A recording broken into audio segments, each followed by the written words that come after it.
Lunes po ay pinag-usapan po natin ang sexual harassment sa trabaho at ang mga kaso na pwedeng isampa laban dito. Ngayong umaga, alamin naman po natin ang posibleng epekto ng sexual abuse sa psychological health ng mga biktima na nakaranas po nito. Ano nga ba ang mga epekto nito sa kanila at paano sila mas maiintindihan at masosuportahan? Yan po ang sasagutin natin kasama si Yeng Gatchalian, isang psychologist. Magandang umaga po. Magandang umaga.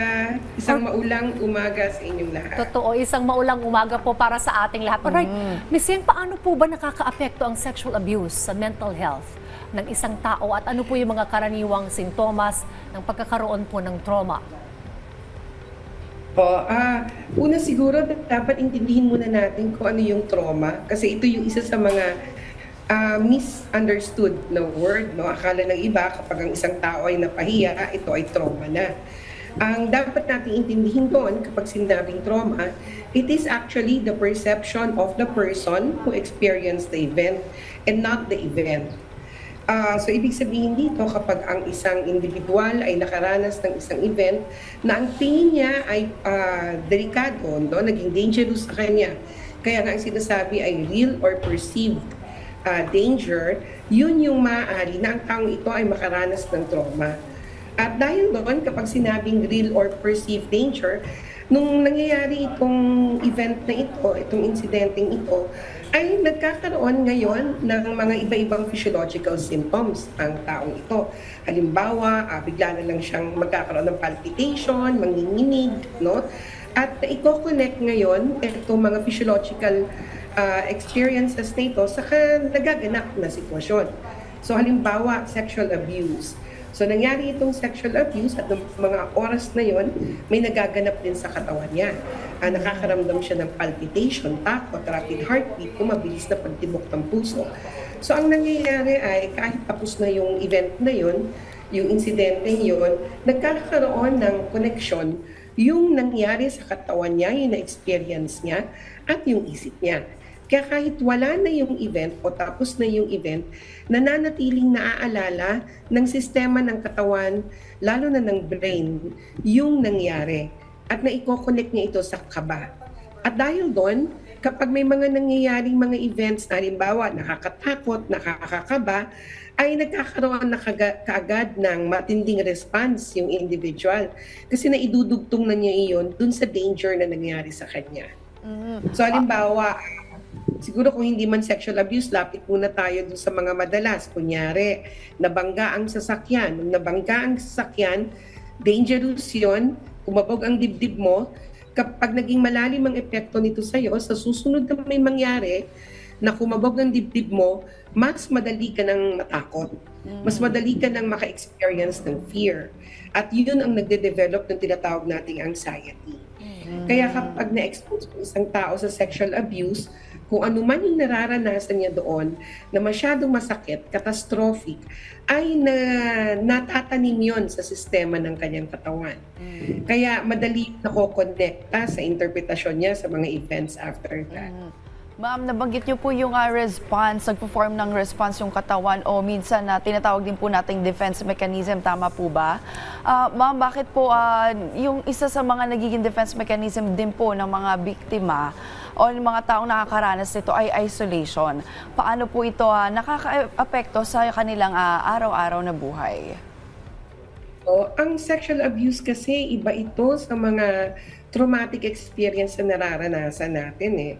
Ang ibang traumatic experiences na nararanasan natin ay nagsasanhi o nag-create ng tinatawag na acute trauma.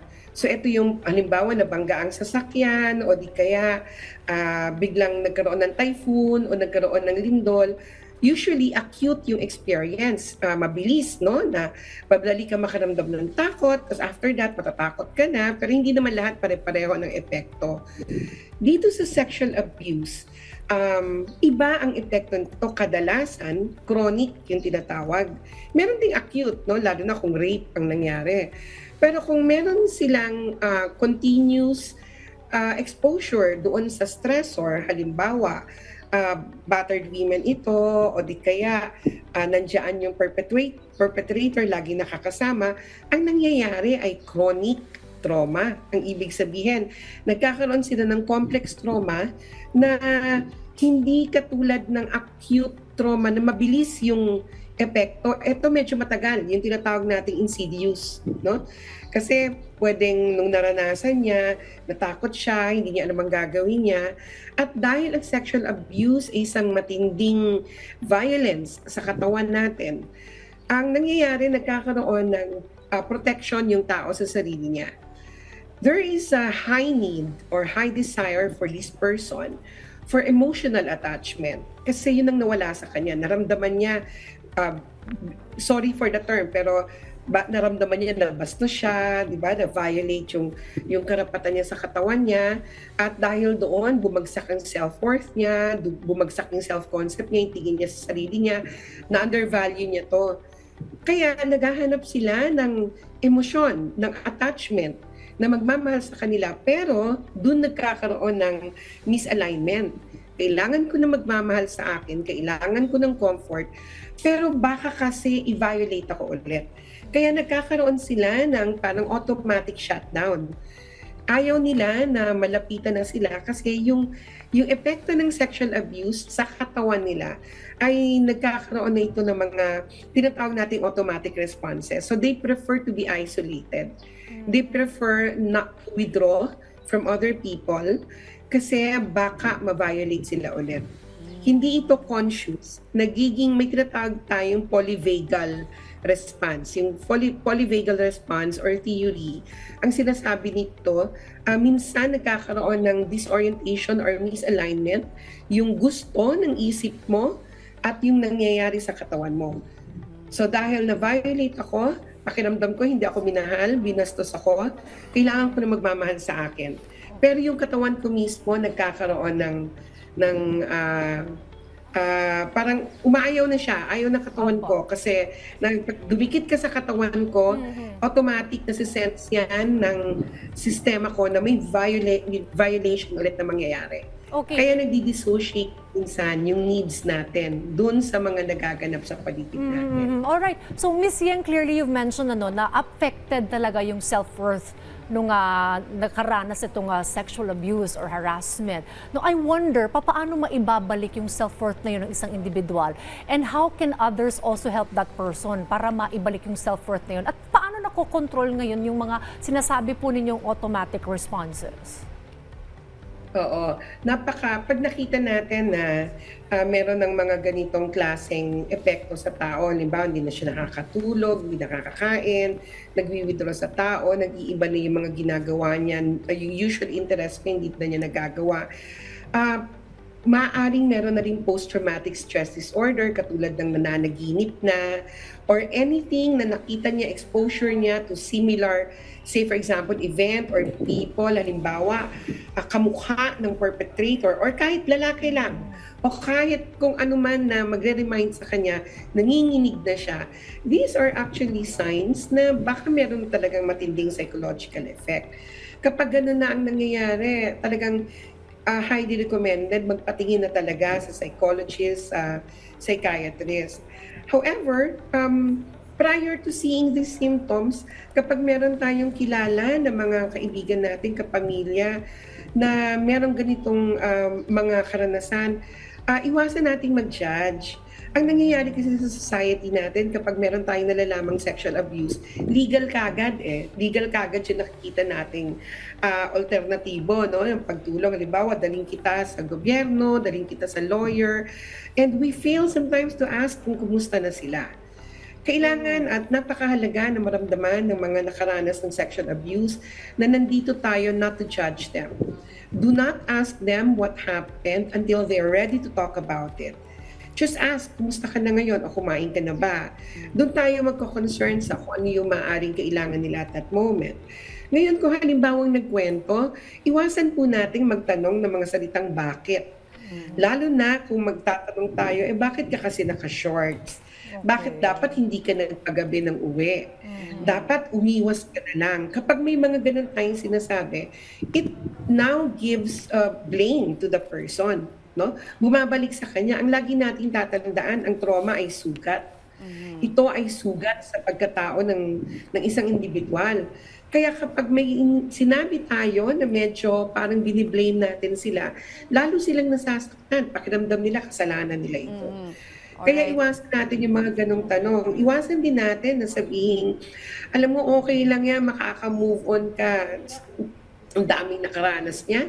Kapag ganyan tayo makipag-usap sa kanila, it now invalidates yung mga negative emotions nila. Mararamdaman nila na parang katulad lang ako ng iba.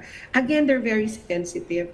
Ang napaka-mahalagang salitang dapat nating bitawan ay nandito kami, o nandito ako, ano ba ang may tutulong ko sa'yo? O pwede nating sabihin na alam kong hindi yan madali para sa'yo. Handa akong makinig kung ano yung gusto mong sabihin sa akin. Okay. Alright. Kesa sabihin natin, umalma ka, di ba? Pag Yes. umiyak, patatahanin mo. Pag hindi umiiyak, sabihin mo, umiyak ka, ilabas mo yan. Ikwento mo. Yan pa yung isa natin, mahilig tayo magpakwento. Kasi ang sinasabi natin, kailangan mong ilibas yan para mawala yung takot.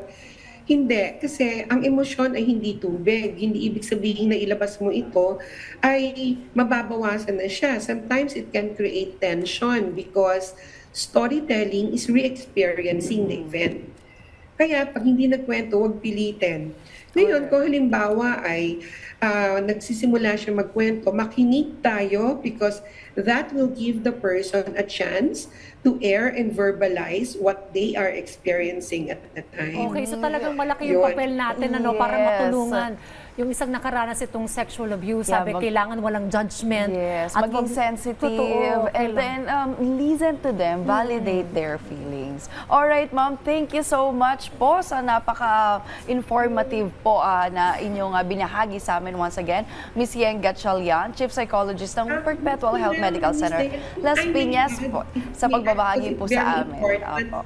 Sige po, go ahead. It's very important na sa mga nakakaranas ng trauma, no, na anxiety, kapag nararamdaman ninyo na nagpapalpitate kayo, find moment to breathe. Huminga ng maayos, malalim at mabagal kasi that will send message to your brain that it's getting better. Okay. Para hindi tayo ma-anxious at hindi ma-reinforce yung traumatic experience. A Yun simple lang. thing that we can do, breathe. Yes, breathing. Maganda na yung epekto niyan sa ating brain. Well, thank you so much. Napakahalaga po ng naging Thank usapan you. natin. Salamat po sa inyo pong mga tips. Thank you, Ms. Yen. Salamat.